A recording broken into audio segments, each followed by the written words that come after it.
قلب تو قلب پرنده، پوستت اما پوست شیر، زبون تنو رها کن ای پرنده پر بگیر.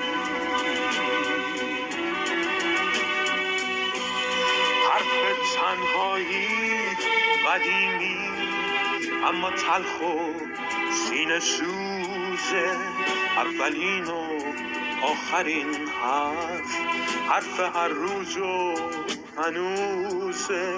تنهایی شاید یه راهی تا بی نهایت، قصه همیشه تکرار، هجرت و هجرت.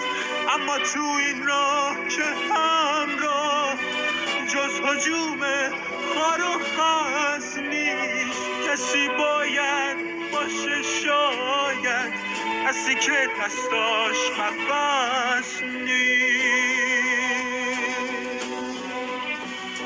قلب تو قلب پرنده، پوستت اما پوست شیر، زندون تنو رها کن ای پرنده پر بگیر.